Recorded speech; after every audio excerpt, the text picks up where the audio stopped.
Step into the office. Welcome back to another vlog episode, whatever you want to call it, video. Pedro Doordash Santiago. Now, today is Thursday. It is 10:16. Got a few errands. We got one errand to run, and we're going to hit this ride along today. We're going to be out for about 4 hours, maybe 5 hours today, maximum. We're going to see what we get. I'm going to share some earnings so far from this week with you guys. I've had a decent week for the amount of time that I've spent doing gig work, Uber Eats and Doordash. I want to share that with you, some good and some bad. And then we're going to talk about 5 things I think these gig apps, DoorDash and really any of them, should be doing that are easy fixes to make their apps better for the customer and the driver, and then in return I think would be better for them. But then also we're going to conclude with 5 things you need to be doing right now for yourself, because at the end of the day you control yourself. The apps don't control you. And I think most of the time we control what type of money we're able to make based on effort and other factors. Let's get into these 5 things from the gig apps perspective and 5 things from yours. Let's go. So real quick, we did the boring stuff out the way. Let's dive into the numbers for the last couple of days. I like to sometimes share earnings with you guys. So if you're in the St. Louis market, you can see what the potential's there if you know what you're doing. And if you're in a similar size market, what you could possibly be making on a weekday. Now, I'll show you, I'll put some split screens here, but also pull it up on my phone. So if you go to the Uber Eats tab, I've only worked 13. Now, okay, I count logged in time. I don't count active hours. We could do a dissection of both, but for me, when I turn the app on, and then when I turn it, if I have any dead time there, whatever, orders aren't coming in, like right now my apps are on, I consider that time when I'm calculating my hourly or whatever, right? Because it's time I'm using that I've dedicated for the apps, right? Some of you guys only count active time. I don't really get that. Put in the comments down below why, if you say you're out 10 hours, but you say, oh, I only really work 7. Nah, you work 10. You're out 10. You're working. If you're sitting in your car, you're not making money. I count those hours because I'm dedicated to those hours. Now, I do other things. I make videos. I check out a vending machine. I do other things that while the time is down, and I challenge you guys to do the same. That'll be part of the 5 things we talk about later. So if you go to the Uber Eats earnings real quick, we see I got 146.75 on the Uber Eats app. We have the online I'm online right now, so it's gone up past 14, but it was 13.5. And if we go to DoorDash, 82. And our dash time, which the amount of time I've had DoorDash on, 13 hours, 13 minutes. And then we've got active time, only 9.5 hours, 9 hours, 26 minutes. So really we're at, if you include both apps, because I keep them on at the same time, we're at a $33 per hour pace right now. I've only worked a little bit each day. We're talking 4 hours one day, 5 hours, something like that, okay? And if we actually do active time, we're doing really, really, really good, okay? Those are earnings from this week. Put a comment down below. What are you guys doing? Are you seeing a change in your earnings? Has it been better? Has it been worse? With the gig life, for me, I haven't made a lot of money this week compared to like previous weeks, but I've dedicated less time because I got other things going on. We're moving. I'm slowly weaning myself off the DoorDash and Uber Eats. And eventually it will be to where I'm working 20, 25 hours a week. That's my hope. And then eventually it'll be to where I'm working 0. That should be your goal as well. Let's get into this right along. All right, so we've had the apps on for about 20 minutes. We've gotten 3 orders. None of them have been good. One was decent. I probably should have taken it, and then we got that guy right there. Point number 1 in the video of what these apps should be doing. Let's talk about it. Breathe it in. Take it in. It's okay. So in my opinion, I got the 625 right after. That's a great order. We'll talk about that later. But anytime an order comes in at less than a gallon of gas in your particular market, the DoorDash app should kick in and add more base pay. There should never be an order for $2 or $3. Uber Eats sends you orders for $1.50. That's extremely shameful, and they should be ashamed of themselves. Because at the end of the day, we should know better as drivers for taking it, but unfortunately there are some people that will. But these apps should never have an order go out like that. If you want to please your customers, because hey, that's their customer, they're paying a delivery fee to you, whatever, you're able to possibly retain them by giving them giving them promos and coupons and giving them incentives, right? They're your customers. You're making money from them even when a driver doesn't get a tip or doesn't make money.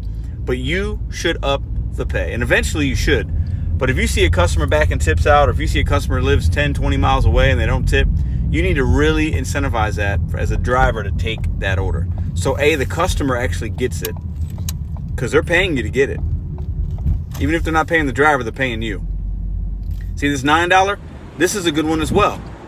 Oops, pay me a little more in base pay, and you'll see what happens at the end here. But we should never have these orders that are low, low, low, low, low. So first thing they need to do.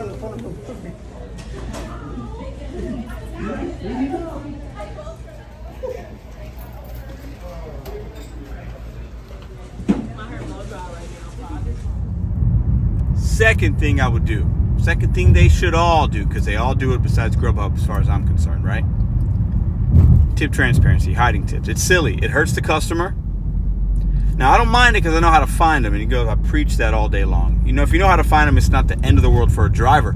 But as far as the customer goes, if I'm a customer and I tip $10 and you hide that, and you only show that I tipped $4, I'm mad. I'm upset. Why are you delaying my food? I'm tipping good to possibly get better, faster, efficient service. So these apps have got to stop playing the games of hiding the tips, making us act like we're playing some kind of video game where there's a bonus at the end and you get this special little surprise. Hey, it's shameful. These are quick fixes to take care of customers. So clearly they probably don't care about the customer as much. Some customers are on budgets. Ha, look at that little truck. But at the end of the day, they're hiding tips. I'm going to show you guys in a minute.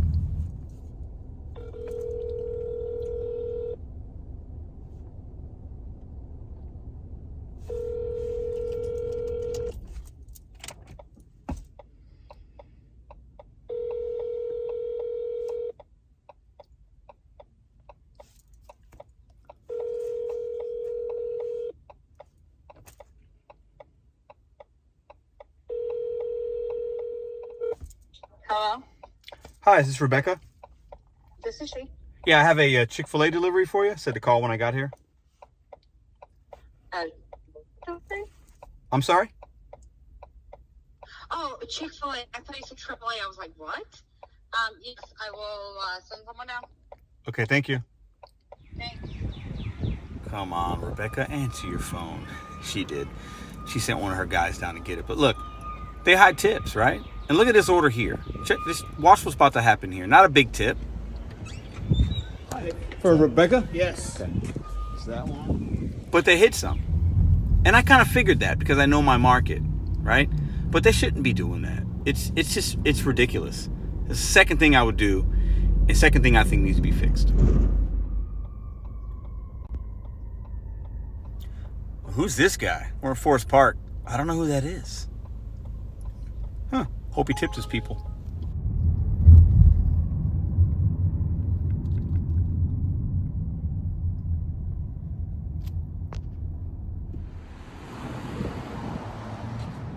So this order came in at $11.75. I think it was like 7 miles, but I hopped up on it because I like this place and they're local.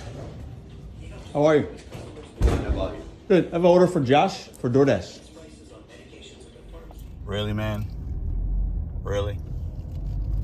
Really? Really?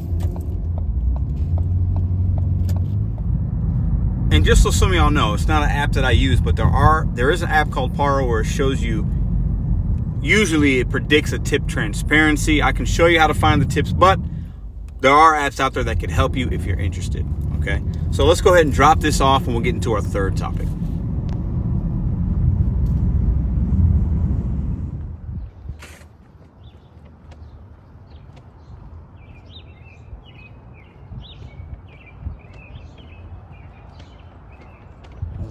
Gotta love the apartments. Hey, how's it going, man? How do I get to you? Right here? Oh, cool. Perfect. So, got this $13 order, double stack, 6 miles. I don't mind the miles. It's basically $2 a mile. I don't mind it at all. This could possibly go up. But anyways, listen. Third point. Honesty with consumers. Transparency with consumers. I think it's one of the biggest things they could do because somebody ordered this Chick-fil-A or the other person ordered the Penn Station, whatever, it doesn't always tell the customer that they are the second order. Unless they're really looking, paying attention. If a customer tips really well, a lot of times, as you guys know, they'll pair a good tipping customer with a miserable human being. Somebody that didn't tip anything. They backed the tip out. And they'll pair these together. This isn't the case on this one, but it is in many. They'll pair them together. Here's Penn Station here. Wingstop's right in the same plaza. They'll pair it. And what happens is you have a customer that tipped really well paired with somebody that doesn't believe in tipping for whatever reason. And sometimes the person that paid more for the service and tipped the driver because they respect what we do gets their order second and their order is delayed. These type of things the customer should know so they can make better informed decisions. What do you guys think? At the end of the day, there's so many people ordering, good people, miserable people, respectful people, miserable people, that sometimes the app has to do it. And not all stacks are bad. Some stacks are really good. I do stacks daily. You guys know that. Many of you guys do stacks. But it does compromise one of the orders, usually. And a lot of times you'll have an order that's been sitting around for an hour. Who knows? 30 minutes to an hour. And sitting there, and it goes from 225 to 3 to 4. Nobody takes it because it's going 6, 7, 8 miles. And then they'll pair it with a good customer's order like this Penn Station right here and this Wingstop here. Maybe the Wingstop person didn't tip. Penn Station person did. One's $7.50, one's $5.50. It's showing me 13 bucks, I think. This Wingstop order could be an hour old. Transparency from the gig app to the consumer. They don't do enough for the consumer. They don't. And consumers left, like I had yesterday, the guy's like, oh, I didn't know. What's taking so long? What's taking so long? What's taking so long? What took so long is you didn't tip, number one, and they stacked your order with somebody else's. Happened to me yesterday. Then you leave a customer that's miserable and back the tip up, but then now he's unhappy. Maybe he doesn't use the app again. You got to be honest with your consumers, Doordash and Uber Eats. You need to be honest with them. So let's pick this one up first. The other one's 10 storefronts down. Got a pickup for James on DoorDash. A pickup for James. James is Yeah. here. Thank you. Thank you very much. Have a good day. We got that sandwich in the hot bag in the car, and we will walk in real time right down to this Wingstop. Now, another thing. I think my fourth thing that these apps could do to help is better relationships with their merchants. They sign these places up, and then they just basically leave them to their own device. They kind of let them do what they want. There's not a lot of accountability. The fourth thing they could do, they got to have better relationships with these places after they sign them up. Don't just take the fees. Actually help these guys a little bit more. Have an understanding of what they're going through.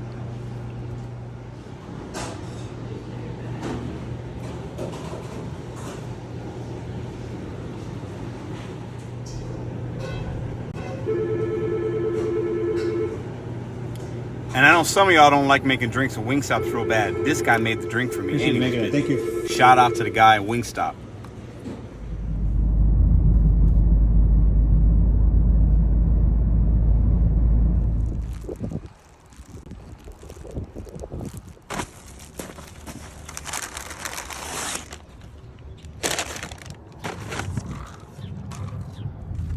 Funny how markets can be different.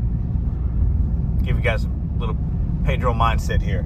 Yesterday, did a little more than usual Uber Eats for my market because it was raining. And Uber Eats bangs when it rains. It's really, really strange. When any kind of rain or snow, Uber Eats is off the chain. Today, it's gone off.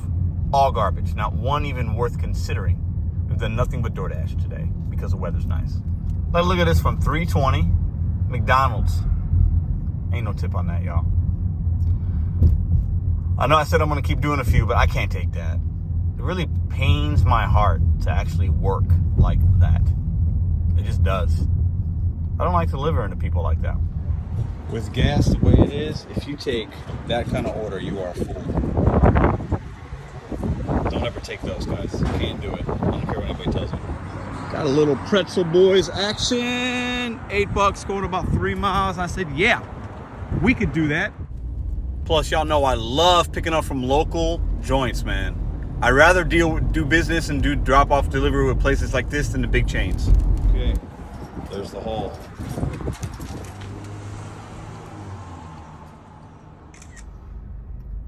Another local joint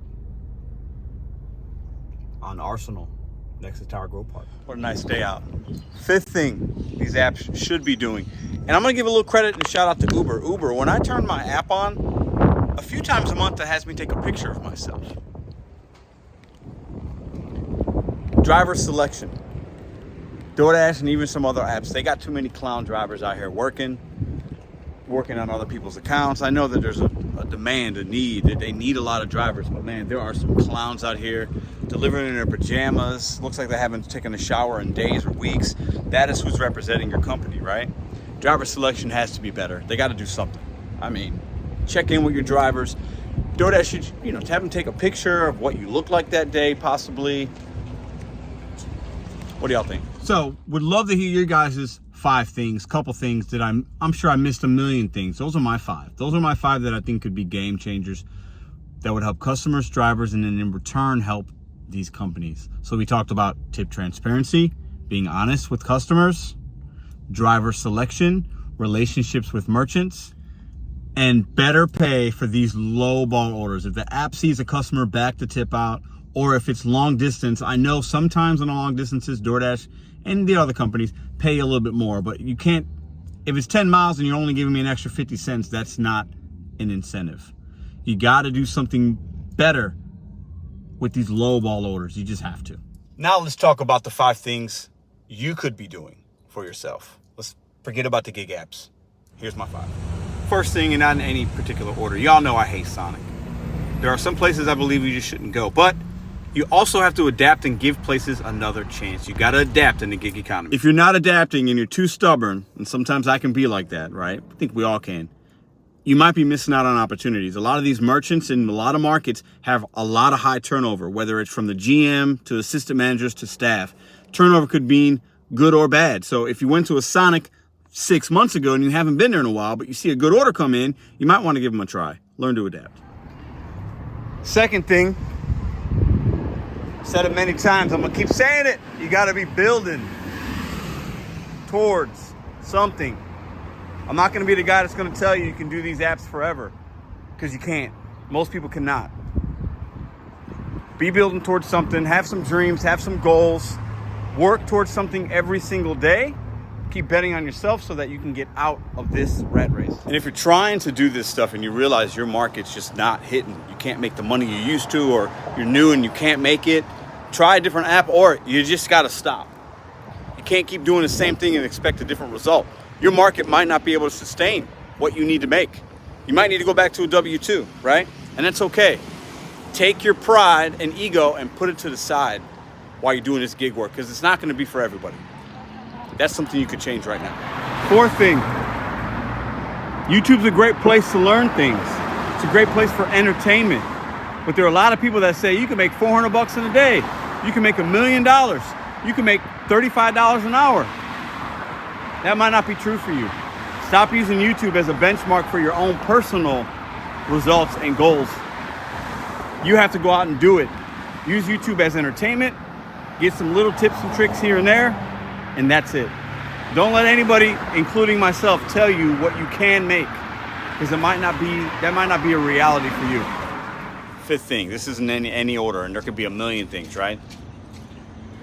You got to care a little bit less about what these apps do. You can control. Care less. Turn the apps on. If you can make money, great. If you can't, you can't. But you got to care a little bit less. Don't give the apps too much of your energy.